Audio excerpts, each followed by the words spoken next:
What even is durability? You'd assume that every time you hit a zombie with your weapon, it takes a little durability damage, and that the maintenance skill reduces the amount of damage per hit, and you'd be wrong. Every time you hit something, there's a chance it takes durability damage, and the maintenance skill reduces the chance it happens rather than directly reducing the amount of durability damage the weapon takes. Complicated, right?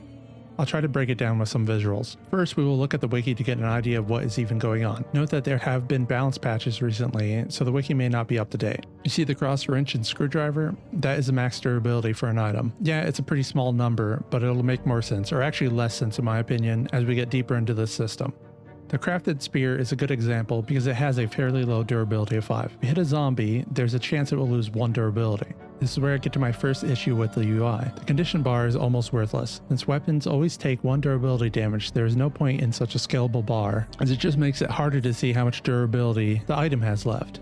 A more readable system would be to just state the numbers, 1 of 5 durability remaining.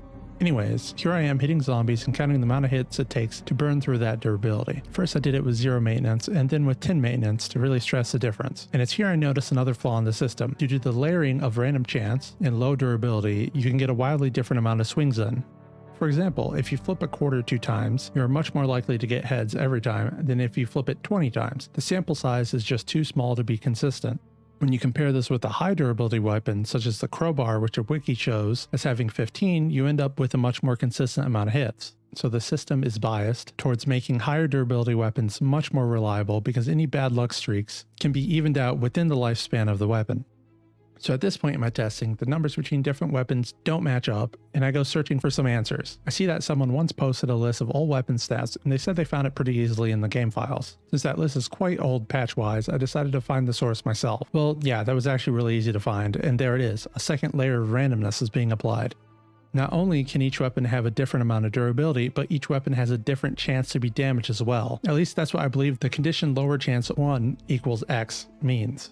The crowbar has a chance of 1 in 20, a 5% chance, and the crafted spear has a chance of 1 in 2, a 50% chance. Now I don't really want to break multiple crowbars to find out, but my testing does lead me to believe it's correct, as the crafted spear takes damage at about a 50% rate when you even it out over multiple spears. A spear should on average take 10 swings before it breaks. I hate to constantly complain, but this is another system that is completely opaque to the casual player. Not only does the player have no idea what the max condition of an item actually is compared to others, but they also cannot see that some weapons degrade much faster than others. Maybe the idea behind the system is that players have to experiment to learn, but all it really does is make players look up the best weapon and stick to that. Everything else might as well be useless and a complete waste of time to test. What do I mean by this? Well, let's look back at the wiki. The crowbar has 15 durability and the sledgehammer has 10 durability, so it must break first, right? Nope. The crowbar has a 5% chance to take durability damage and the sledgehammer has a 2.5% chance. Of course, there's no mention of the chance to take durability damage on the wiki. The crowbar should break in 300 hits on average, while the sledgehammer should break in 400 hits on average. That doesn't even count the fact that you'd be leveling your maintenance skill in the meantime. This is a kind of misleading design that ends up with the majority of the player base spreading misinformation between each other or relying entirely on a few community members to tell them what to do. What happens when a trusted community member accidentally gets something wrong?